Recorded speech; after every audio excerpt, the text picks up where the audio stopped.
All right, everybody, welcome back to another episode of the RickSixPodcast on YouTube. This is my second time going at it with the long-form content, and I appreciate you guys tuning in, subscribing, and everything. This is obviously still going to be on Spotify moving forward, but we're getting closer to the NFL season, and I'm ready to talk some football because, Preston, we have an NFL game tonight. The Hall of Fame game is tonight. We get a little bit of, even if it's preseason, or I guess pre-preseason, we get a little bit of some football tonight. So tonight we have the Cardinals and the Panthers playing in a Hall of Fame game.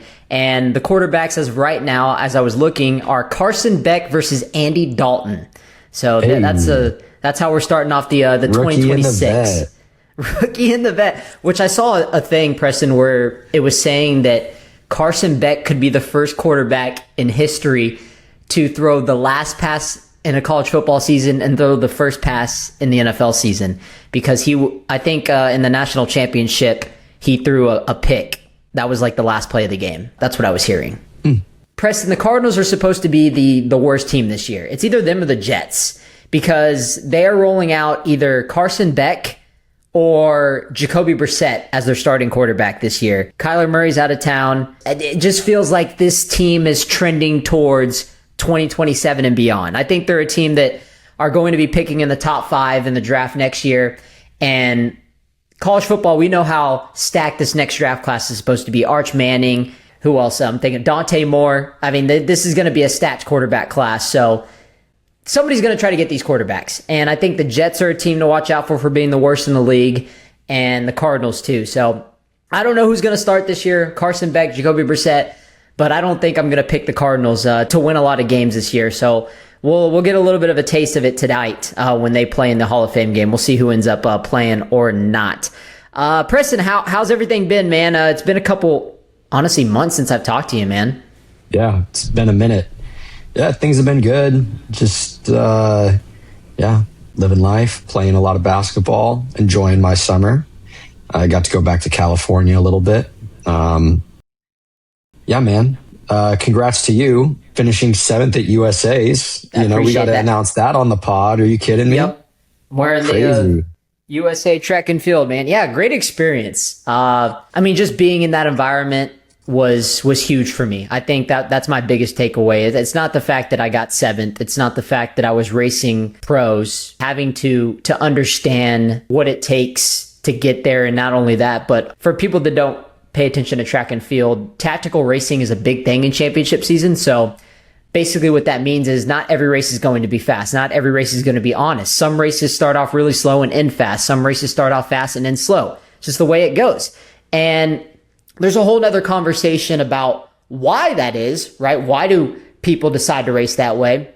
I don't have the answers to that, but it's just the way it is. And it could be real easy to say, okay, well, Eric, if the race is going to be conservative and tactical, why not just take a risk, right? You're at the U.S. Championships. Why not try to go, put a move on somebody or put pressure on somebody and see how they respond to it? But the thing is like when everyone's on that stage, everyone's at the same level, if not better than you. So it's not as easy to say, okay, well, yes, people are running slow. I can just, make a surge and I can go win the race. It's not that easy because Grant Fisher is better than everybody in that race. And whatever I do, he can respond to in a matter of laps, in a matter of seconds. So it would be dumb for me to be in that situation, knowing how slow we're going, and take a risk like that because everybody's there has the experience. They've been there multiple times, so they could respond to it. So to me, it was just stay patient, stay confident in my training and be ready when that move happens because we had a guy that finished 3rd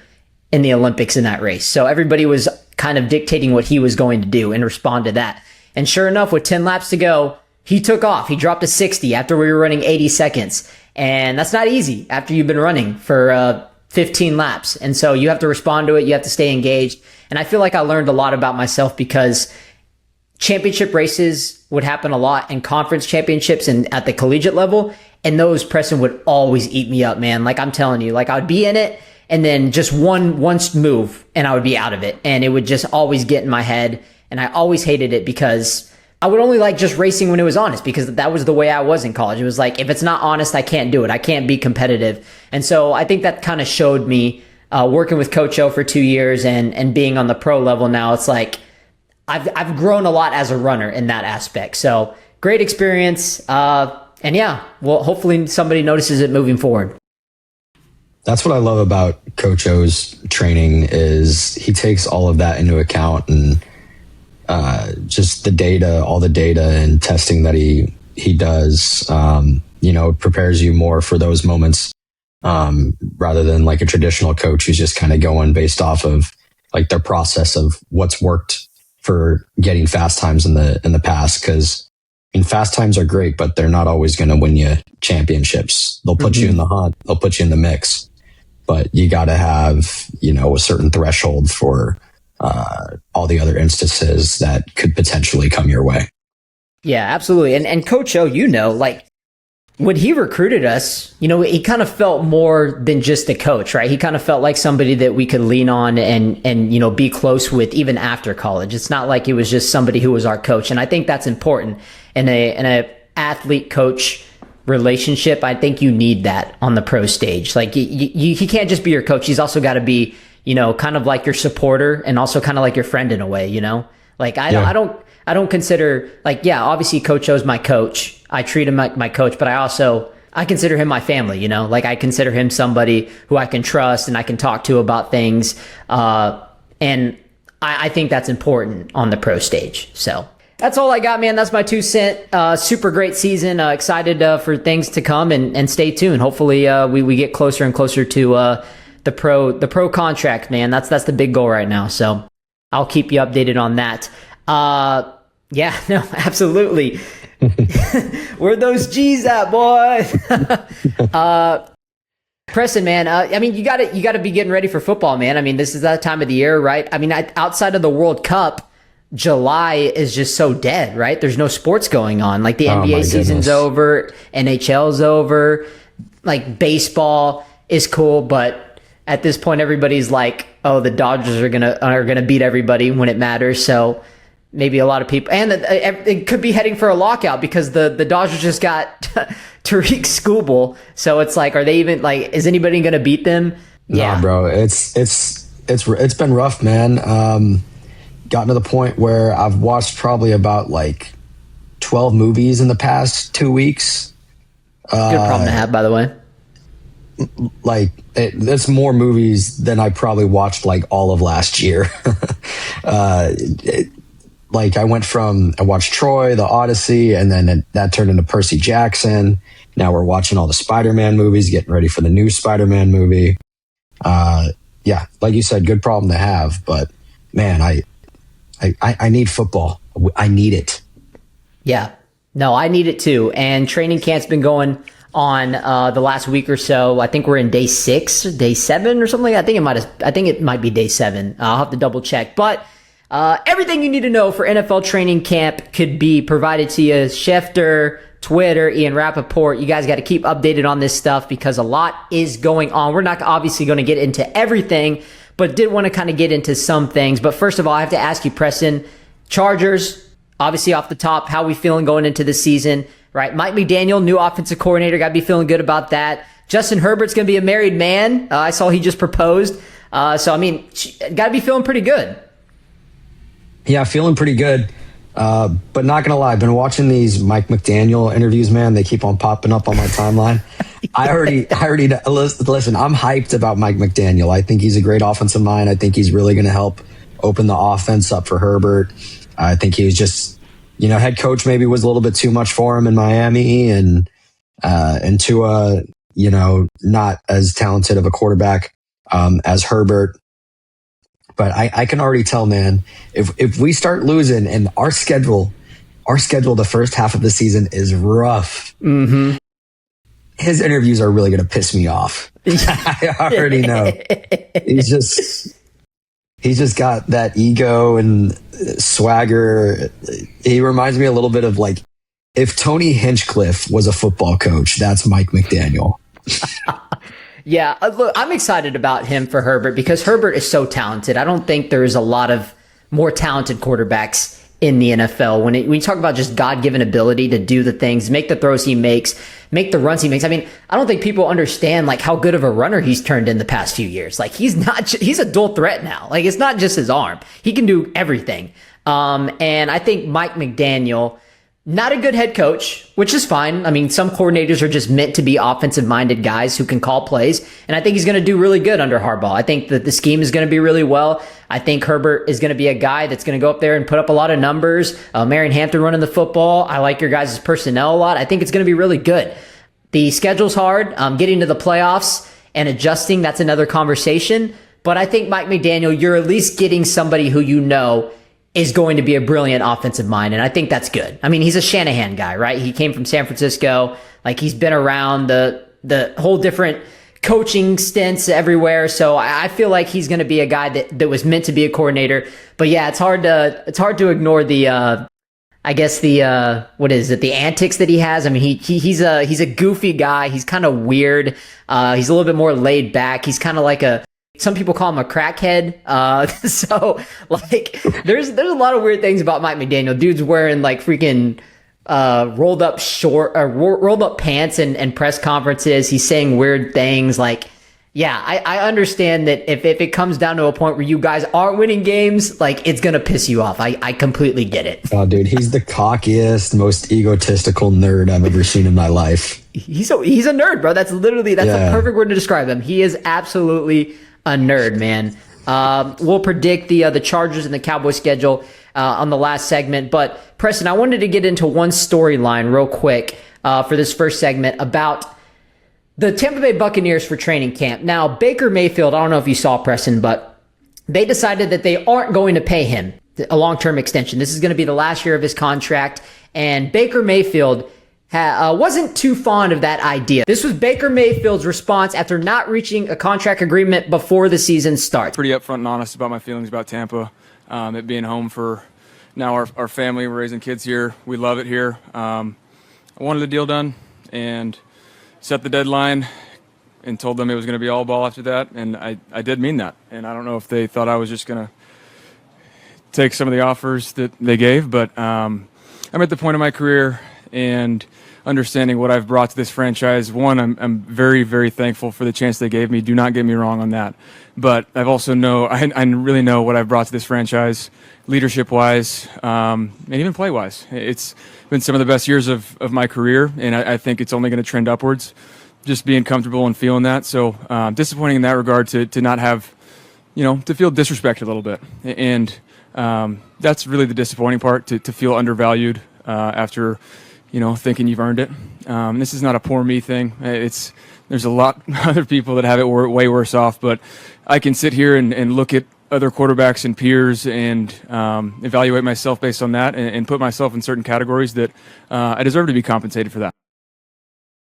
Yeah, so Preston, I think it's fair for Baker to feel disrespected, right? He's a guy that's always kind of been underrated. He came from OU as a number one pick. And even going into that season, he wasn't going to be the number one overall pick. I think it was trending to be Sam Darnold at a USC because he was really good that season. And then I think leading up to the draft, like the weeks prior, Baker Mayfield ended up being the favorite and he went number one to the Browns. And, he kind of turned them around in a way. He won them their first playoff game in 20 years or something like that. It was crazy. Then he kind of floated around the league, right? He was kind of on his way to being out, had some stints with the Panthers that it didn't really work out. Then he gets that infamous Thursday night football game where he got signed by the Rams like 2 days prior, didn't learn the playbook and leads that comeback against the Raiders. And that kind of started the comeback. Then he goes to Tampa Bay. And Tampa Bay, he's had some of the best years of his career. Last year, we were talking about him being front runner for MVP the first few weeks of the season, and then he kind of fizzled out. So I think the problem with Baker Mayfield is really just the consistency, right? Like he has his moments of being really good, but he also has those really low moments too. And I think that's what's holding him back from getting this contract extension from the Bucs. So this is a good prove it year for him if he can go out there and be that guy that he was the first few weeks of the season. But I kind of feel bad for him too, and I do think that him feeling disrespected is valid. Yeah, I feel like they could have at least, tried to meet somewhere in the middle. At least give him like a 1 year, like increase his salary for this year or something. But, my thoughts are he's always played his best when his back's against the wall. Like he always has found a way to, to bounce back whenever he's faced tremendous amounts of adversity, double walk on the Heisman. Like, come on, man. So I'm honestly really excited to watch him this year. I know it's not going to ruin his confidence at all. Like, he knows and understands his process and what it takes to be great at this level now. He's got the support system behind him. The only thing that's really holding him back is his size. Like, can he see over the offensive line? But Drew Brees, Hall of Famer, thrown for more passing yards than everybody except Tom Brady, I think, right? Yeah. No, yeah. And he's learned to use his legs, and, maybe he just learns to slide a little bit more. Maybe I'm sure there are things that he's addressing in this offseason to help with that consistency that you've talked about. And like you said, now he's just got to go out and prove it. Yeah, no, absolutely. And part of that too, part of being a smaller quarterback, you have to have durability, right? Like, I think that's what kind of got Kyler Murray over the years is like, he's a smaller guy and he's limited. So how do you overcome that? Well, you got to be athletic or you got to be durable. And he just hasn't been able to be durable the last few years. And that's why he's on a new team. And it's a big prove it year for him in the Minnesota Vikings. So if you're small, you got to at least have the arm talent. You got to have something to you. And if not, you better be durable. So I think Baker's has been a guy who's kind of had the balance of a little bit of everything, even being that smaller guy. And like you said, he's feisty. He has that aura to him, and he wants to win. So I think I'm excited for him as well. The only thing I'm a little concerned about the Bucs this year, Preston, is I'm not a big Todd Bowles guy. I think he was a guy that should have been fired after this past year. And Liam Cohen was phenomenal with the Jaguars in year one with Trevor Lawrence. And he was their offensive coordinator the year prior to that. And I think he helped Baker a lot in his development as a quarterback. And, looking back, I know hindsight's 2020, but looking back for me, if I was a Bucs fan, I would be a little salty knowing that we let Liam Cohen go and we still have Todd Bowles as our head coach. Like, in a perfect world, you promoted Liam Cohen and you let Todd Bowles go over a year ago. But again, like I said, hindsight is 2020. So if the Bucs end up struggling this year, they could lose Baker, but they could also lose Todd Bowles. So I think there's a little bit of a win-lose scenario there. So we'll just have to see. And you think from a management perspective, they're probably thinking just go for a full reset this year? Yeah, no, absolutely. Absolutely. I think, spoiler alert, Preston, I don't think they're going to make the playoffs. I don't think the Bucs are going to make the playoffs. They had won the division, I think, the last 5 times before this past year. And then last year was obviously rough. The Panthers won it at 8-9, and it came down to the last game of the season. So my pick to win the NFC South, it kind of goes into the segment where we talk about the new teams that will make the playoffs, and I'll mention them in a second. But yeah, that's kind of my spoiler. I don't think the Bucs are going to be making the playoffs. Well, don't tell Baker that, man. He's going to find a way. Watch. No, tell Baker that so he can find a way, Like, I feel like if I tell Baker he doesn't make it, maybe he'll make it, Like, I feel like he's that type of person. Yeah, but that's really kind of all that's going on in training camp right now. Obviously, players are getting paid. Bijan Robinson, JT, they both got big contract extensions, so good for them on the running back market, resetting that. Zay Flowers just got a big contract for the wide receiver. What does that mean for George Pickens, a guy that's playing on the franchise tag this year and is going to want a lot of money next year? So this could be George Pickens last year in Dallas. I don't know. There's a lot of storylines going on. We can't get to everything. But Preston, that brings us into the next segment, which I did tease. And this is so interesting. The NFL has so much parity. That's why it's the best sport league in the world, man. The NFL has had 4 new teams make the playoffs that did not make it the previous years for 36 consecutive seasons. This is dating back to 1990. So basically, 4 teams that made it last year did not make it the next year. And 4 new teams that didn't make it will make it. So I was kind of looking, right? I was thinking, what teams could make the playoffs that didn't make it last year? And Preston, spoiler alert, I have 6 teams that I think will make the playoffs that didn't make it last year. And I kind of want to just break them down so we can, I feel like we should go back and forth here, right? Like, I name a team, you name a team, and we kind of just go from there. So I'll start us off. This, like I said, this is based off of a team that didn't make it last year that I think will make it this year. And the first team that I have that will make it, and this one's kind of chalky, but I have the Detroit Lions. I think, top 5 scoring offense last year, finished first in the division in point differential. And I was also reading something, Preston, that said they were one of the best offenses to ever miss the playoffs last year. Like based on like the amount of points they scored, like the numbers that they had.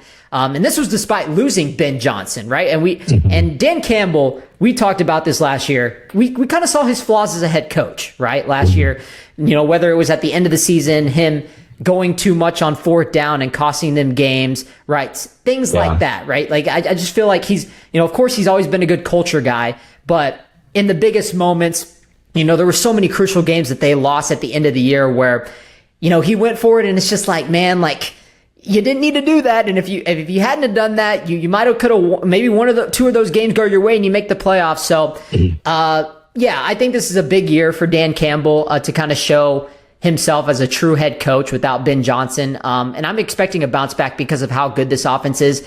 And here's the thing, like it's not going to be easy because they are in the NFC North. They finished 9-8 and they finished last in the division. That's absolutely crazy if you win 9 games and you finish last in your division.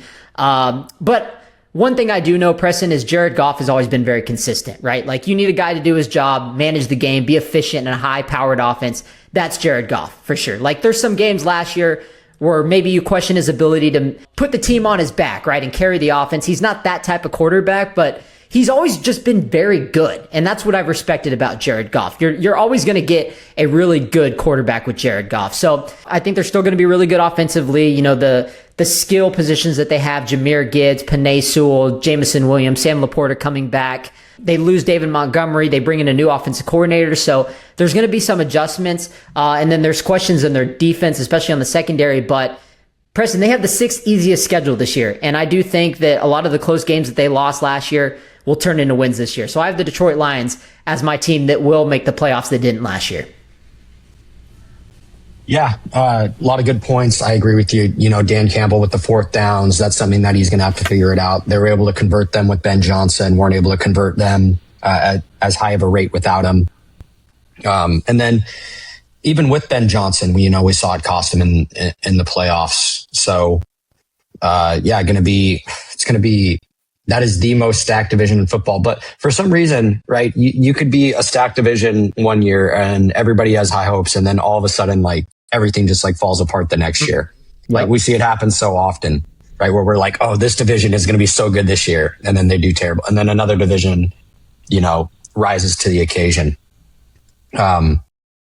So yeah, it'll be interesting, to see what ends up happening there. My team, and you want to talk about chalky? Okay, this is chalky. The Chiefs. I mean, it's got to be the Chiefs, right? There's no way they don't go 2 years in a row without making the playoffs. And obviously, I want my Chargers in there. I don't want the Chiefs to do well.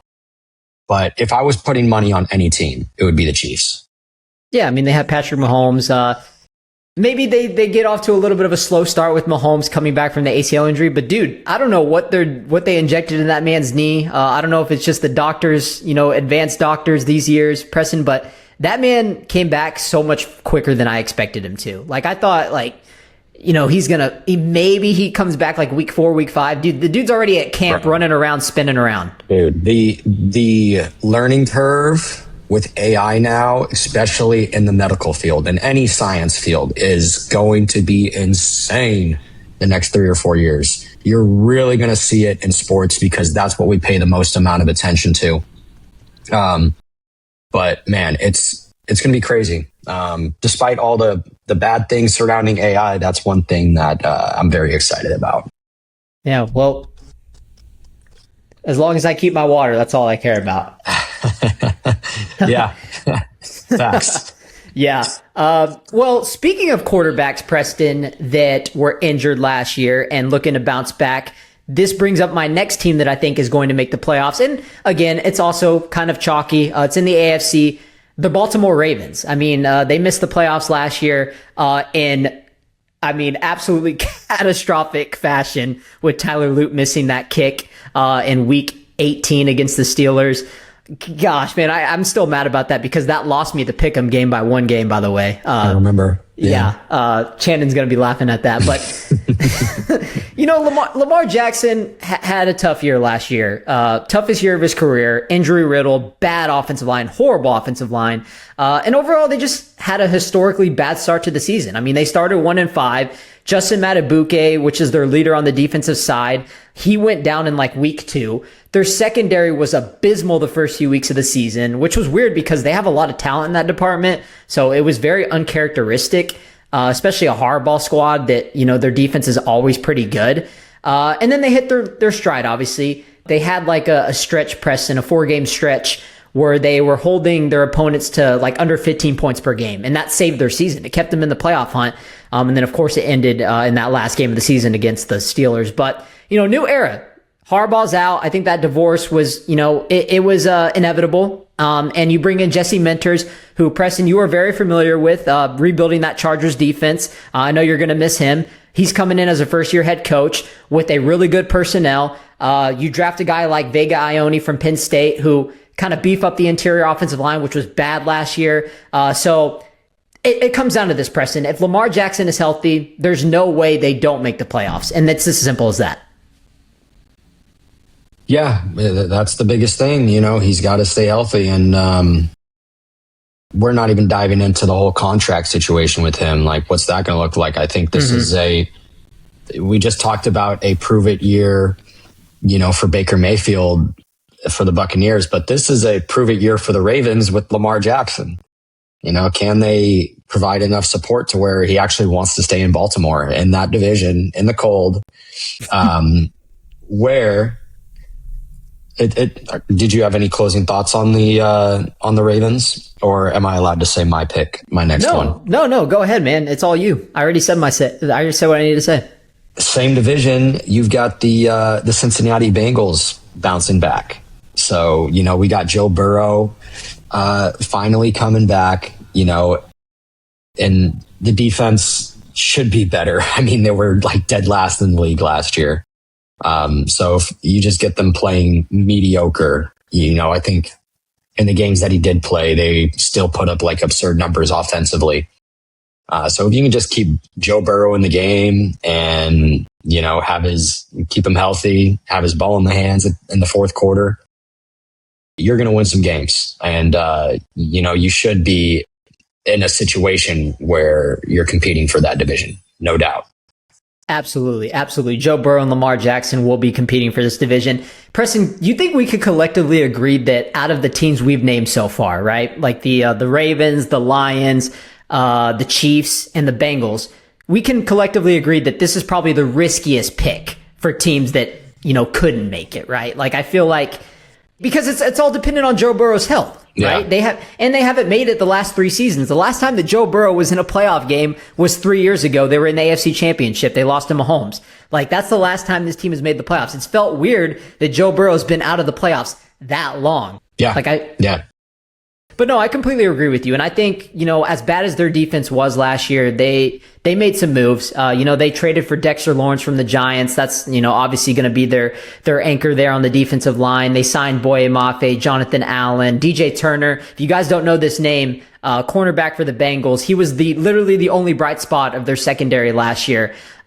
He's really turned into a bright spot on that secondary. He's kind of been turned into an elite corner. I think he's going to continue to prove, and I think this defensive unit will be much more improved. And if you're telling me that with Joe Burrow staying healthy, I agree with you, Preston. The Bengals will see playoff football in 2026. The next team up, Preston, I'm going to say it, bro. I'm going to say it. I got to throw my Dallas Cowboys in there. I do think that and it scares me because the NFC has gotten so much better, and it worries me because I could see a situation where we win 10 games and we miss out. That could be the reality for the Cowboys this year. Last year was bad.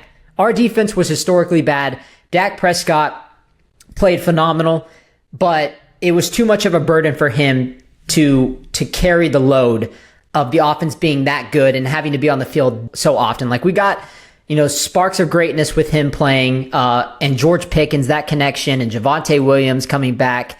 Like, there was a lot of good things about this Cowboys team last year on the offensive side. On the defensive side, it was a complete disaster.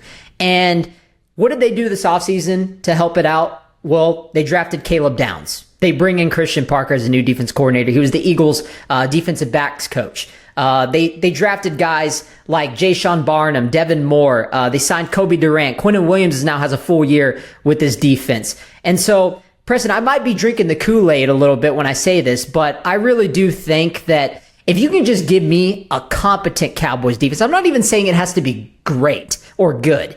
If you can just give me a mid-pack competent Cowboys defense, like, how could I not possibly say that this team could be in the playoffs, right? Like, their offense was so good last year. Now, take it with a grain of salt because Dak Prescott has kind of been that quarterback that has had one good year and then the next year has been injury riddled. So based on like the trajectory, he's like, you would think he would get hurt this year or have a down year. So maybe I'm a little bit worried about that, but I'm hoping we get healthy Dak Prescott ball, good semi-competent Cowboys defense, great offense, and we're back in the playoffs.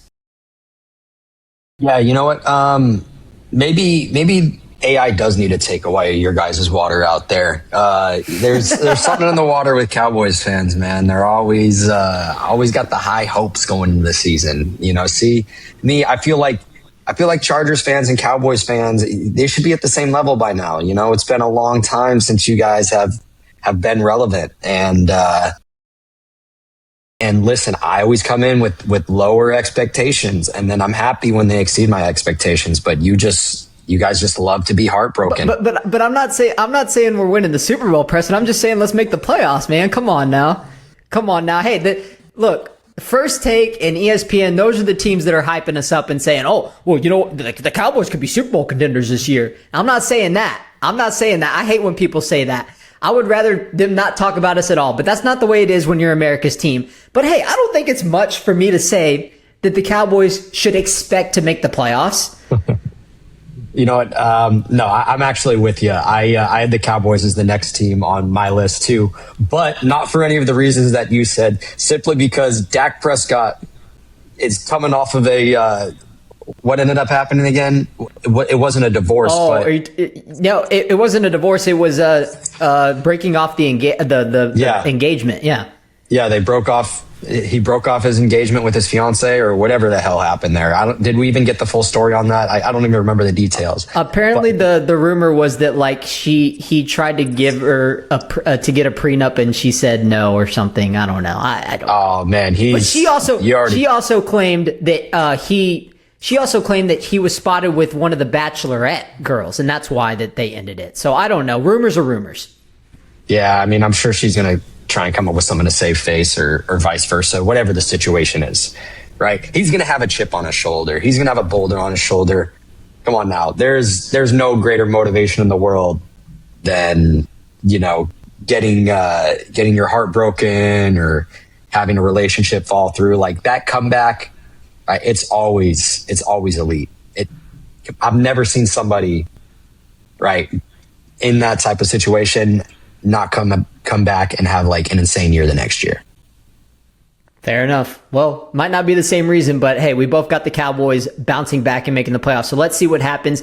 Preston, I kind of teased this one already where I said it's not going to be Tampa Bay that wins the division, and I don't think Carolina is going to win the division again. And they're already hit with the injury bug. So that means it's either the Falcons or the New Orleans Saints. And I want you to take a wild guess what team you think is going to make the playoffs out of that division.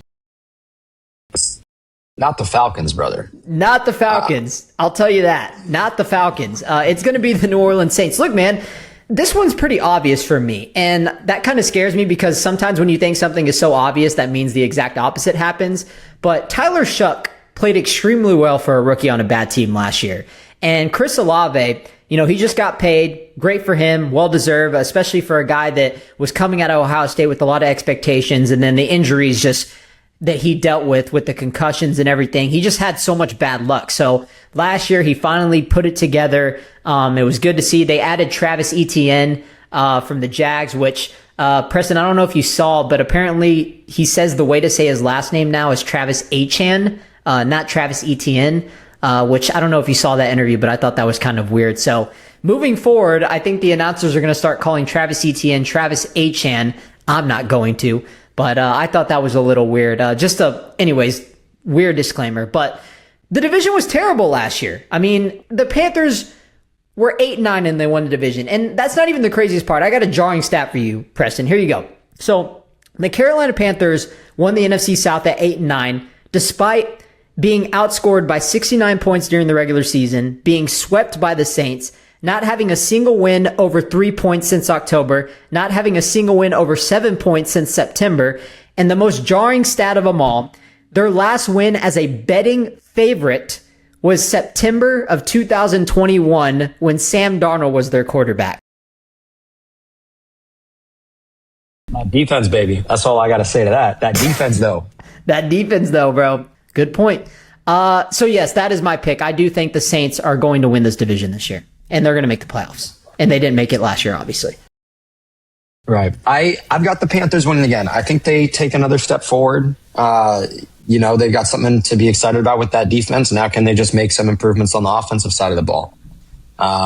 So my fourth pick actually is going to surprise you because it's a tough division, so I think maybe this is a wild card team, but let's not forget about the Colts. Let's not forget about what they did the first half of last season.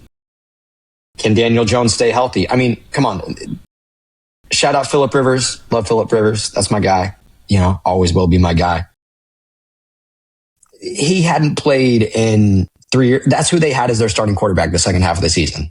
And dude, mind you, I thought he did pretty good for the situation he was in, man. Like, hell yeah. And that's the thing about pure pocket passers. Like, Phillip Rivers is a pure pocket passer. And I think that's why he was able to come in and just be decent, right? Because he doesn't have to move around. He just has to complete the pass. Yeah, he lost his zip. He didn't have the same zip he once had. He's old. I get that. He hadn't played football in 3 years.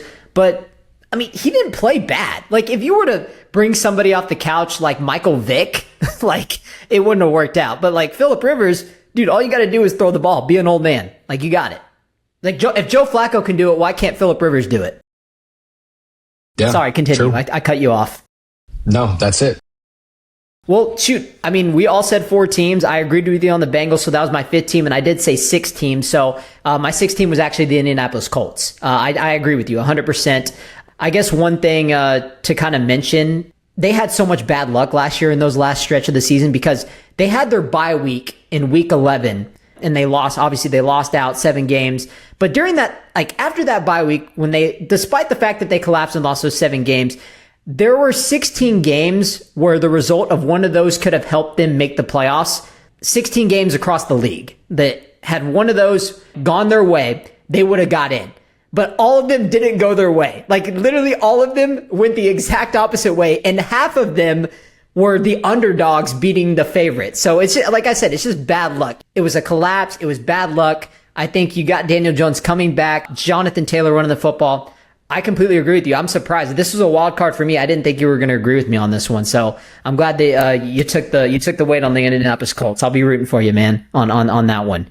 Before we predict the Cowboys and Chargers schedule, I just want to kind of go through some of these rankings, man. Like Bleacher Report did an NFL rankings, CBS Sports did an NFL rankings, and I just wanted to kind of look through it because I'm looking at these rankings and I'm like, all right, like, who do they value for some of these positions? So quarterback so far, for those that can't see it, we got Josh Allen at 1, Patrick Mahomes at 2, Matthew Stafford at 3, Joe Burrow at 4, Lamar Jackson at 5, Drake May at 6, Dak Prescott at 7, Justin Herbert at 8, Jordan Love at 9, and tying for 10th place, Jared Goff and Jaden Daniels. Any quick takeaways there, Preston? My takeaway for that is Lamar Jackson being 5th is kind of crazy to me, but I mean, injury-riddled season. I mean, Drake May being 6th is crazy to me. Too high? I mean, yeah, he had a good year, but yeah, that's pretty high. This is just strictly based on how they did last season. It's a little bit of last season and going into this year too. Okay. And having Mahomes at number 2, I mean, he has not been playing like the number 2 quarterback in the league the last couple seasons. No. I mean, really, the last 2 years, he has not been the same Patrick Mahomes. Yeah, I agree. I think my list, I would probably have Josh Allen at 1, Stafford at 2. I mean, he just won the MVP. How could you not have Stafford in the top 3? You have to have him there. Lamar Jackson, I would still put him, at third, maybe Mahomes at fourth because of the injury and just not playing so well. Joe Burrow, I think at 5 is fine. And then I would probably have Dak at 6, honestly, which might seem a little high. But I would have him over Drake May. And I understand that Drake May led his team to the Super Bowl, but the thing is, Preston, like if he would have played at a high level in the playoffs and elevated his team and did better in the Super Bowl, okay, then maybe I would the consensus would be he'd be a top 5 quarterback even going into this year. But he played bad in the playoffs. He didn't play good. So like the jury's still out on Drake May being, the 6th or 5th best quarterback in the league. So I would have Dak there. I like Justin Herbert at 8. I like Jordan Love in the top 10. Jared Goff at 10 is fine. And honestly, like Jaden Daniels, where's Caleb Williams? Like Caleb Williams got to be in the conversation after last year. Facts. Facts. That's the only thing. Those are my biggest takeaways. I don't really have too much of a problem with the quarterbacks outside of that. Anything else you wanted to add or no? Nope. Okay. Running backs. Bijan Robinson at 1, Jahmyr Gibbs at 2, Jonathan Taylor at 3, Derrick Henry at 4, CMC at 5, Saquon at 6, Devon Achane at 7, James Cook at 8, Kenneth Walker at 9, and Jeremiah Love at 10 already. That's a little bit interesting by CBS Sports to do that. That's more just clickbait, I think, but yeah. What do you think? Saquon at 6. That's wild to me. I know he didn't have as good of a year last year, but geez, like 2 years ago, he almost broke the single season rushing record. He should have broken it if he would have played the last game of the season. Yeah, exactly. And McCaffrey's been injured. I'm very worried about his, whether he's going to be able to stay healthy a whole season. I mean, Derrick Henry's been Mr. Consistent. He's found a way to stay healthy. I don't know how, but, and then Jonathan Taylor, to me, I think Jonathan Taylor is the best running back in the league. Oh, really? Okay. Yeah. That's not a bad take. You look at Jonathan Taylor, his production through the first half of last season compared to the second half. Not having a quarterback who can stretch the field and, make those linebackers and safeties drop back, that's really going to hurt your ability to run the football. And so I think, you got to take that into account a little bit more. But hey, listen, I do love me some Jahmyr Gibbs. He is freaking amazing. And same with Bijan. So, I think Jonathan Taylor, he could potentially prove himself as the number 1 running back in the league this year, but we'll have to wait and see. All right. Wide receivers, we got Jamar Chase at 1, Justin Jefferson at 2, Puka Nacua at 3, JSN at 4. Regardless of how you feel, I think those 4 guys are the top 4 right now. So I'm okay with that. Amon-Ra St. Brown at 5, CeeDee Lamb at 6, George Pickens at 7, Nico Collins at 8, Drake London at 9, and rounding out the top 10, A.J. Brown at 10. I like all of it except for A.J. Brown. Who else could have been at that 10th spot? Honestly, I think Malik Neighbors would have been there if he didn't get hurt. Right. I think going into this year, I would probably take Malik Neighbors over A.J. Brown. Neighbors probably a top 7.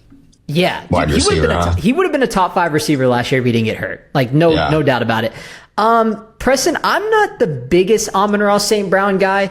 I like CeeDee. I would take CeeDee Lamb. I would take George Pickens over him. And it's not because Amon-Ra St. Brown is bad. I just think he operates a lot in the slot. And I think CeeDee and Pickens do a lot more everywhere. He's really good at the slot. I think the production is really good. I think the scheme with Detroit is really good. But to me, he doesn't do the things outside of that as much of a high level as George Pickens or CeeDee Lamb does, or some of those other top receivers. So I would still favor CeeDee and George Pickens over them. But I like the top 4. I think Jamar Chase, number 1, is perfect. Jay Jettas, of course, he had a down year because the quarterback sucked last year with JJ McCarthy. Puka and JSN were the 2 best receivers last year, but again, jury's still out. I think the top 4 is perfect. Yeah, I agree. That's all I got for you. All right, Preston, last segment before we break down, we predict the Cowboys and Chargers schedule. Man, it's going to be a good NFL season, and there's going to be a lot of great games going into this year. So I wanted to rank the top 5 most anticipated games for this next year, man. We got some banger ones. I have my list. I'm ready to go. Real quick, before I give you my number 5, I wanted to name a couple honorable mentions. Cowboys and Texans, week 4 in Houston. I'm going to be at that game with Chandon. So I do think that's going to be fun because I'm going to be there. And then we get, of course, Texas showdown, elite offense versus defense. To me, that has like 15-10 written all over it. I think it's going to be a fun game. Whether who wins or not, I think it's going to be a fun game to be. Bears and Packers, Christmas Day at noon. It's on Netflix. I mean, Christmas Day game between the Packers and the Bears, one of the best rivalries I'm going to be watching. I'm going to be glued to my seat. And then the last honorable mention I had was the Bears and the Seahawks. Week 8, Monday Night Football, Ben Johnson, Mike McDonald. This could be like a Caleb Williams MVP coming out party type of game in Seattle. So that's one I had to give some recognition. But number 5, I have the Lions versus the Bills. This game is taking place in week 2, Thursday Night Football. This will be the debut of the Bills' new Highmark Stadium.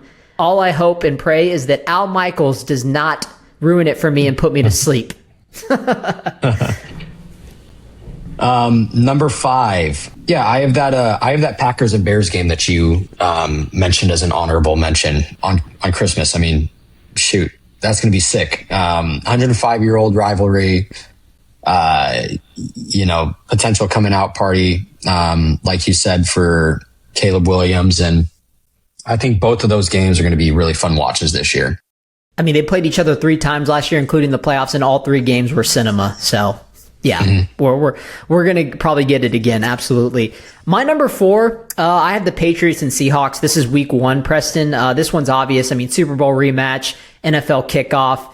AJ Brown will be in this game for Drake May. Excited to see him and that duo go at it in the first week of the season, first game of the season. Only thing that feels a little weird to me in this one, Preston, is that it's Wednesday and not a Thursday night game. So it's going to be interesting opening up the NFL season on a Wednesday. Yeah, weird stuff. I remember seeing that for the first time and being like, okay, why? But, whatever. Another Christmas game. I've got Rams Seahawks. On Christmas again. I mean, man, the Christmas is going to be, we're going to have some bangers. Both of these teams had phenomenal games against each other last year. It's super fun matchups each time. So I'm excited to see that again. Yeah, absolutely. I have them on my list as well. Chiefs versus Bills on Thanksgiving, prime time, Mahomes versus Allen. Do I need to explain this one? It's up there. Nope. I've got the same one next. Okay, perfect. My number 2, Cowboys and Eagles on Thanksgiving. We played them on Christmas Eve a couple years ago. I was there in person. It was amazing. Had a blast. I was in a suite. Literally some of the best football I've ever seen in my life. Good chance I go to this one again. And not much better than playing and beating your division rival on Thanksgiving. So that's all I got to say. I think AFC East is going to be really interesting between the Bills and the Patriots this year. They play their second game against each other December 6th. I don't know what week that is. I think that's in Buffalo, right? Or no, that's in New England, I think. It's actually in New England. It's not the game in Buffalo. Okay.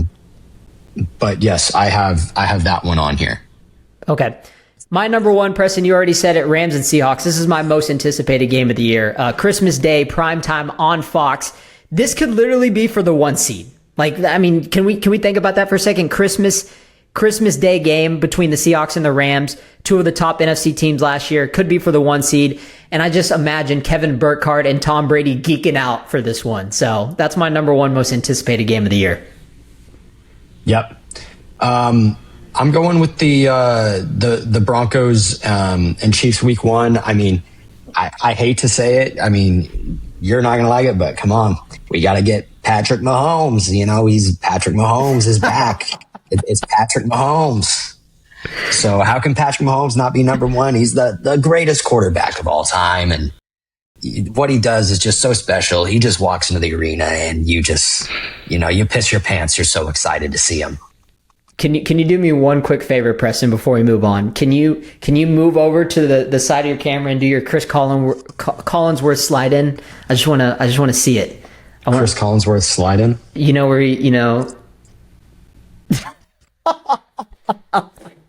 I love it. I love it. I'm here for the Patrick Mahomes glaze. I'm here for it. The league is better when Patrick Mahomes is playing and the Chiefs are good. Okay. I know I hate that the Chiefs, like, I'm not saying I want them to win the Super Bowl, but it's better when they're good. It's better when they're competitive. It was weird last year when they weren't good. Okay, here we go. So Preston is going to predict the Los Angeles Chargers 2026-2027 NFL schedule. Here we go. All right, Preston, week 1, you are taking on the Arizona Cardinals at home. Come on, 1-0, baby. 1-0. All right, y'all kick week 2. Y'all stay home. Y'all play the Raiders with maybe it won't be Fernando Mendoza. It's probably gonna be Kirk Cousins. Yeah, well, the Raiders always scare me because when we lose to them, that's when I am at my lowest. Besides the Jaguars, but we're gonna start off 2-0. We got that. I agree. I have you guys starting off 2-0 as well. Then you got a tough one. You're going up to Highmark Stadium, Bills' new stadium, hostile environment. We get some Josh Allen versus Justin Herbert showdown there in Buffalo. That's unfortunately going to be a loss. I don't think we're going to be able to pull that one out. And you talk about the tough schedule. It doesn't get any easier here as you got to go on the road against Seattle, defending Super Bowl champions, Mike McDonald. I don't know how good they're going to be compared to this past season, but listen, I love our team. Definitely got to worry about some, keeping everybody healthy this year again. We did not do that last year. If our offensive line is good, I give us a chance. But for now, I'm going to say we start off 2-2. Okay, start off 2-2. Hey, I'm willing to go on a limb here, Preston, and say that the winner of that game is going to be one of the coaches named Mike. So, spoiler alert. Which one is that? Denver Broncos in LA. Yeah, taking on the Broncos at home. I think we take it. I think, we just lost 2 in a row. There's no way we lose 3 in a row. Fair enough. Then you guys got to go on the road. Arrowhead, Patrick Mahomes, Justin Herbert, another team that you guys swept last year. Yeah, after struggling to beat them for a while. Obviously I don't think they had Mahomes in the second matchup. But they had him in the first. Well, I think he tore his ACL in the second one. I think that was the one he tore his ACL. Okay. Gotcha. Yeah, if I'm not mistaken, yeah. But anyways, that first win was bittersweet. This is going to be, honestly, a really critical game for us. I think we find a way to go into Arrowhead and win it somehow. I don't know how, but I'm going to say, we pull off some magic. Maybe we get some momentum from the Broncos game. We figure a couple of things out from playing the Bills and the Seahawks, and we unlock our offense, hopefully, at that point. Yeah, that is going to be a crucial game for you guys because at that point that would be y'all's first road win based on the schedule predictor so far, and that would put y'all 3-1 in the conference and 4-2 overall. So that'd be crucial for y'all to win that game, no doubt about it. You guys have your bye week 7. Then it doesn't get any easier as you got the LA Rams. You get to stay home, LA showdown. Yeah, coming off the bye. I like us off the bye. We find a way to win. Okay. Battle of LA. One of the LA teams got to win, right? You know? Yeah. Okay. A team that has kind of had your guys' number in recent memory, the Houston Texans. Yes. You guys are playing them in LA. Yes. I say, knowing us, right? We come off of that would be 3 big wins in a row. We find a way to lose that one.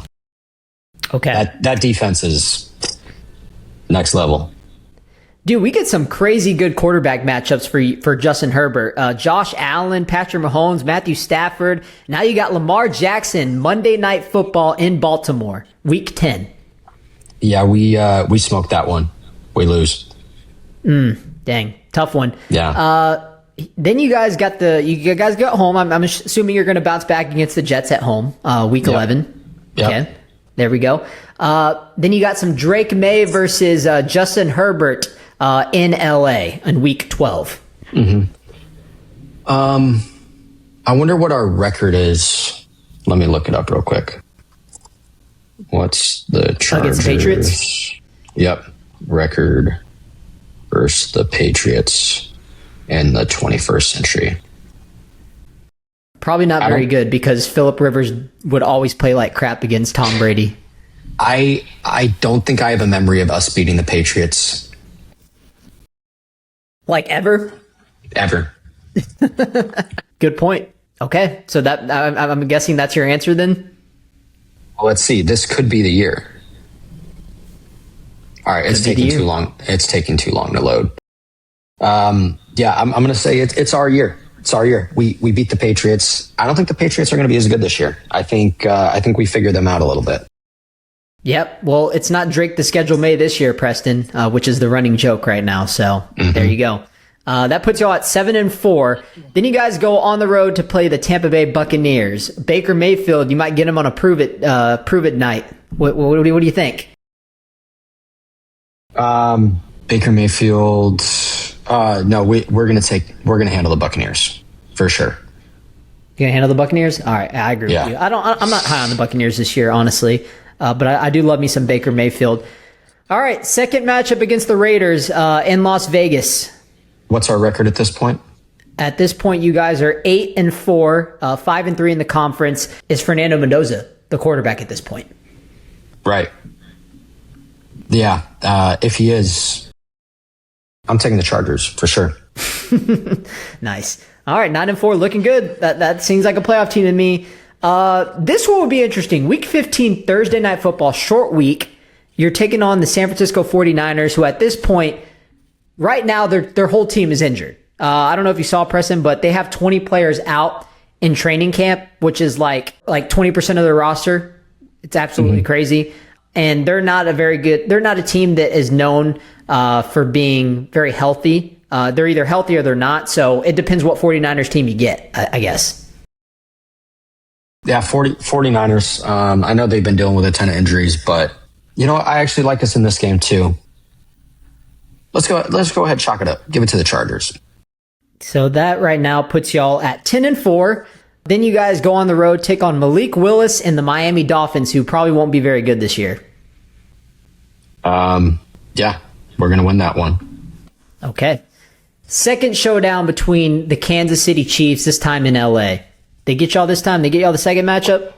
I think I'm going to go back and I'm going to change my original Chiefs game. I'm going to say we lose that one and we win this one late in the season. Okay. Well, I don't know, because Mahomes late. No, let's keep it the same. Okay, so y'all get them the second time they get y'all. No, or get them the first time, they get them the second time. Yeah. Yeah. Okay. Then last game of the season, week 18, you guys take on the Denver Broncos in Mile High. And what's our record at this point? 11-5, 7-4 in the conference. 11-5. I mean, hopefully this clinches us a playoff spot, right? Playoff berth. Yeah, I say Broncos probably beat us at least once. I think we split with the Broncos, split with the Chiefs. And I think that's best case scenario. I think 11-6 gets y'all in. I really do. So Preston thinks that the Chargers will stay in the playoffs because they made it last year, so they wouldn't have to be one of those teams that didn't get in. All right, Preston, pull up the Cowboys schedule for your boy and read them off to me. I can bring us home, man. How did the Cowboys get into the playoffs? Let's see what I think their record will be. All right. First game of the season at MetLife, New York Giants. Giants fans just don't learn, Preston. They don't learn. Everybody thinks, oh, dude, Giants had a great offseason, which they did, props to them. And they played us tough last year, but our defense sucked, all right? It's a tough game. I could see the Giants winning that first matchup, but Dak in prime time against the Giants, he ain't losing to them. Get us the W week 1. Commanders week 2. That's another home. W. I like us beating the Commanders. We swept them last year. Jaden Daniels will be healthy, but I think we take them 2-0. Ravens at home, week 3. This is actually in Brazil, by the way. This is the Brazil game. Oh, okay. Yeah, so this is going to be a very weird one. I don't like international games. I hope people stay healthy, but I am unfortunately having us lose this game. Alrighty. You play in Houston, the game you're going to. Yeah, Houston's defense was historic last year. I think it only got better. This game is going to come down to CJ Stroud versus Dak. I'm going to take Dak in the duel, but I do think that the Texans find a way to win an ugly, low-scoring game. Dak might have a couple picks. Give me the Texans to win. I will be at this game, so maybe I'll give him some aura and some luck, but I do have the Texans winning this game. I think we'll have us at 2-2. At home versus the Buccaneers. Yeah, we played really good against the Buccaneers. History says it, especially at home. I do think we beat the Buccaneers. At Lambeau. Oh my gosh, this could be the game that Micah Parsons returns. So I think the storylines will be crazy in this one. Look, Micah, he got credited for a sack on Dak in that game last year where they tied 40-40. That was not a sack. Dak was scrambling out. I still am salty that they counted that as a sack. But regardless, I thought we played really well against Micah last year, especially in a revenge game. This could be even more of a revenge game, being his first game back and at home. We never beat the Packers, Preston. We never beat them, bro. Like, it's either we lose or, I guess last year in the sense we tie. And Dak played so good against them last year. It's in Lambeau. It's going to be cold. Give me the Packers. I hate it. At Philly. Yeah, this is a Monday Night Football game. We'll split against Philly. We normally always lose to them in Philadelphia. We'll lose this one. At home versus Arizona. So, by the way, this is where Cowboys fans are going to start freaking out because we're 3-4, and it's not looking too hot being 3-4 in the NFC. But this is where we kind of, we start picking it up a little bit. I think we finally end the curse of losing to the Cardinals. The Cardinals always beat us, no matter how good or bad they are. I'm taking the Cowboys to finally beat the Cardinals this year. At Indy. Trap game. Definitely a trap game. I do think Jonathan Taylor will have a big day. I'm actually going to take the Colts to upset us in that one. Okay. Versus the 49ers at home. Like I said, that win streak is coming up sooner or later. I don't know how the 49ers are going to be with injuries this year. 49ers are another team that historically beat us normally, at least in the 21st century. But I do think the Cowboys win this game at home. Titans at home. Hey, excited about Cam Ward in year 2, but I don't think they're going to be a good team. Brian Dable's a good coach, though. But give me the Cowboys. Eagles at home. Do you split? Yep, we split because it's Thanksgiving, baby. We ain't getting swept by them. At Seattle. Oh, this is a tough game. It's a tough game. Dude, look, that environment's going to be too hostile, and their defense is so good. If Dak goes into Monday Night Football and wins this game, like I'm starting an MVP campaign for him. But give me the Seahawks. At the Rams. Yeah, so this game is coming off a bye, so I actually do think we have a chance here. But I'm going to take the Rams. I do think with Myles Garrett and God forbid Aaron Donald might come back. Oh man, this is terrifying defense. Give me the Rams. Jaguars at home. Yeah, so at this point we are 7-7, and I think we win out and make the playoffs. So I have us beating the Jaguars. We beat the Giants at home. And then Commanders on the road. Commanders on the road. We win those last 3 games of the season. When we're 7-7 and our playoff hopes are on the brink, I think we get in at 10-7. We'll be the last team in. Playoff football, baby. Come on, give it to me. Give it to me. It's been too long. It's only been 2 years, but it's been too long. Preston, this was fun, man. We'll have to get back on here in a couple weeks and do some more record predictions and breakdowns with Gledhill. But man, I'm going to let you go. Appreciate you joining me, guys. This will be on YouTube. Subscribe. Going to start doing more YouTube videos weekly during the season. Appreciate you guys. We'll catch you on the next one. Until then, see y'all later.